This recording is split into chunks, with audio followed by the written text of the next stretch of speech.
La economía, al ser una ciencia social de grandes alcances en cuanto a la interacción del hombre con sus recursos escasos se refiere, se ve la necesidad constante de hacer uso de modelos teórico-abstractos que permitan la comprensión de esta interacción hombre-naturaleza. La forma en la que el mundo cambió a partir de iniciada la primera revolución industrial, originando nuevas formas de producir y distribuir las materias primas, obliga a esta ciencia a estudiar la interacción del hombre tanto en su entorno económico individual como externo.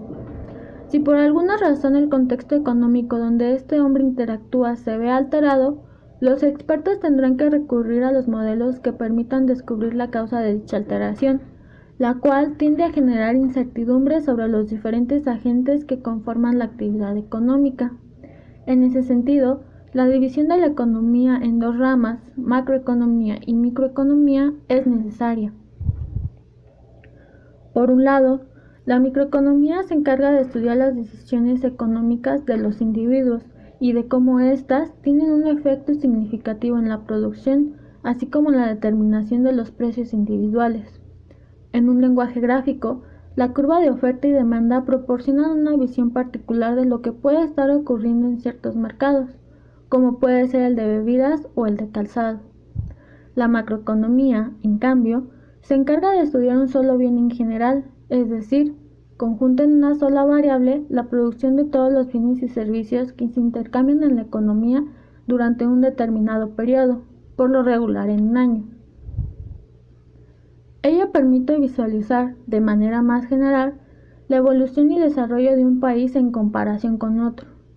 Comúnmente, la macroeconomía hace uso de variables agregadas como el Producto Interno Bruto, el empleo y el índice de precios para conocer la situación económica actual. Al ser la macroeconomía la encargada de vigilar el progreso y equilibrio del mercado, esta requiere de tres propósitos u objetivos fundamentales que le ayuden a lograr dicho fin. Mantener la producción en equilibrio, así como reducir los niveles de desempleo y evitar la inflación, es fundamental para todas las economías del mundo. Sin embargo, estos objetivos no siempre están en equilibrio, generalmente presentan fluctuaciones y esto se debe principalmente a la alteración de las variables que conforman la demanda agregada, las cuales son de tipo financiero y no financiero. Las primeras están conformadas por el dinero y los activos, mientras que las segundas están conformadas por el consumo, la inversión, el gasto público y las exportaciones netas. Asimismo, el factor tiempo es importante, puesto que de él depende la aplicación de las políticas macroeconómicas que tienen por objeto combatir los efectos del ciclo. Aplicar cualquier política económica encaminada a contrarrestar los efectos de dicho ciclo tendrá consecuencias negativas o positivas sobre las fuerzas del mercado. Por ejemplo, si se pretende reactivar una economía que se encuentra en recesión, en el corto plazo lo más viable sería incentivar el consumo, el cual se logra por medio de políticas macroeconómicas como el gasto público. Pero si dicha política se mantiene a largo plazo, se originarán tensiones inflacionarias que podrían situar a la economía en una depresión. Es por lo anterior que, en el largo plazo, conviene incentivar el ahorro utilizando políticas como la monetaria. Los principales objetivos de la política económica son combatir los efectos del ciclo económico, para con ello lograr 1. Un constante crecimiento de la producción. 2. Menor tasa de desempleo. 3. Menor tasa de inflación. Estos objetivos se relacionan entre sí, pues su aplicación influye positiva o negativamente sobre las fuerzas del mercado. También es imprescindible no confundir entre objetivos e instrumentos macroeconómicos. La diferencia radica en que los objetivos, como ya se dijo, PIB, empleo y precios, son un fin, es decir, las metas que los economistas pretenden alcanzar para lograr un fuerte y sostenido desarrollo económico. En cambio, los instrumentos de política económica, como la política fiscal o la política monetaria, se vuelven un medio para lograr dichos objetivos.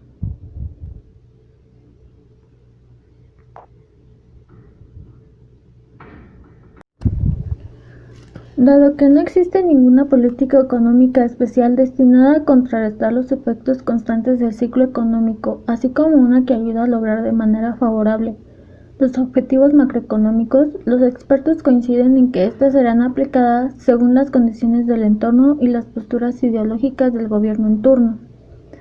De hecho, son dos los principales dilemas a los que se enfrentan los responsables de la política económica de un país. El primero es la disyuntiva entre desempleo e inflación, es decir, son tantos los elementos que conforman el entramado macroeconómico que cuando se intenta resolver uno de los objetivos, el otro automáticamente se desploma. En esta disyuntiva vemos, pues, que si se pretende reducir la tasa de desempleo fomentando el ahorro y la inversión por medio de la política monetaria o el gasto público, se generará a su vez un aumento inmediato del nivel de precios. Y para poder estabilizar dicha tasa, se deben tomar medidas que reduzcan la producción, lo que propiciará nuevamente el aumento del desempleo. El segundo dilema que enfrentan los economistas es la manera en que la política económica destinada a cumplir los objetivos fundamentales en el largo plazo tiende a ser obstruida por las fuerzas del mercado en el corto plazo. A manera de ejemplo, si no existe ahorro en una economía, es difícil cumplir con el objetivo de aumentar la producción en el largo plazo. Un ejemplo fueron los efectos económicos alcanzados por la integración México-Estados Unidos-Canadá en 1994. Con la llegada del TLCAN, México experimentó algunos efectos sobre las variables que conforman la demanda agregada. En primera instancia, se experimentó un aumento acelerado de las exportaciones, sobre todo hacia Estados Unidos, originadas a partir de las variaciones en la producción. Ello supuso un aumento notable en los factores de la producción, como tierra, trabajo y capital. Lo anterior generó, a su vez, un entorno económico propicio para las inversiones extranjeras. Se estaba cumpliendo con uno de los objetivos más importantes del tratado, el cual era reducir la brecha económica entre México y Estados Unidos. En cuanto a balances del sector público se refiere, México consiguió un superávit en comparación con el año anterior a la llegada del TLCAN, situando al país hoy en día como el segundo socio comercial más importante de los Estados Unidos, solo después de China. Sin embargo, como se sabe, no todos los efectos del acuerdo fueron positivos, solo ciertos sectores de la economía se vieron beneficiados, mientras que el sector manufacturero, en especial la industria automotriz, iba a la alza, el sector agrícola mexicano experimentó una drástica caída en cuanto a competitividad se refiere. Asimismo, hay muchos factores que pueden determinar o afectar los resultados económicos, como pueden ser el aumento de la población o los efectos devastadores de un huracán. En el primer caso, el aumento de la tasa de vida supone para el gobierno un aplazamiento del pago por jubilación, originando tensiones inflacionarias en el largo plazo. En el segundo caso, es evidente que la destrucción de los factores productivos diferentes al trabajo, como la tierra y los recursos naturales, a causa de los fenómenos meteorológicos, repercuten directamente en la producción, haciendo que ésta se reduzca.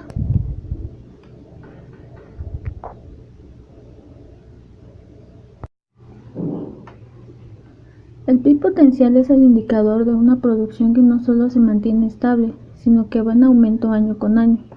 Está determinada por los factores de la producción, especialmente en el cambio tecnológico. Los derechos de propiedad son un claro ejemplo.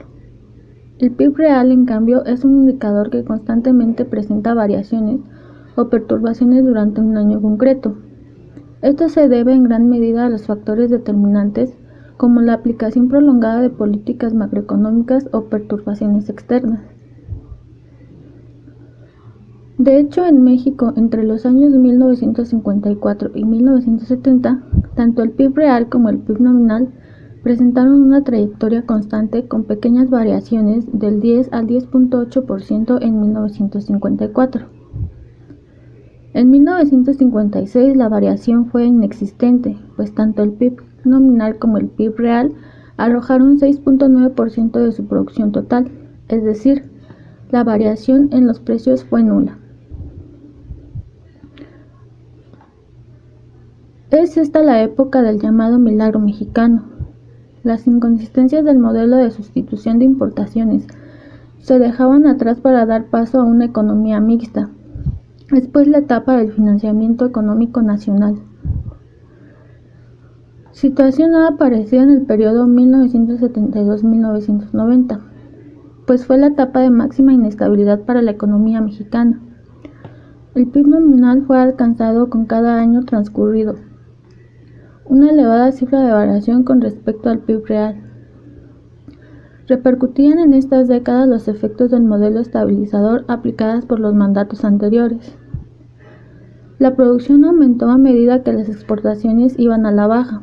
A ello se sumó, por supuesto, el aumento en las importaciones, generando serios desajustes en el balance del sector público, específicamente en la balanza comercial. La entrada de capital extranjero ponía en duda la capacidad del Estado para aminorar los efectos de una crisis ya en puerta. El marcado crecimiento de la deuda externa obligó al mandato de José López Portillo a tomar nuevas medidas para contrarrestar los efectos de la crisis. La economía mexicana se volcó a depender de las exportaciones de petróleo, error fatal, pues es en este contexto en que la OPEP decide incrementar los precios del oro negro. En conclusión, se puede decir que la macroeconomía es una ciencia que a partir de los grandes agregados económicos nos permite conocer la evolución y la salud de una determinada economía para con ello poder hacer comparaciones con otras en el mundo. Buscar los instrumentos adecuados para combatir los efectos del ciclo económico es fundamental para los especialistas en la materia, pues de ello dependerán los posibles efectos que a corto o largo plazo éstas puedan tener. El recién surgimiento del estudio macroeconómico durante la Gran Recesión en 1929 y gracias a estudiosos como Keynes, rompió con el paradigma clásico del estudio económico, ya que permitió estudiar a los diferentes agregados no de manera individual, sino de manera meramente general, lo que permitiría reconocer de manera más sencilla las coyunturas que dieron origen a la Gran Depresión de 1929.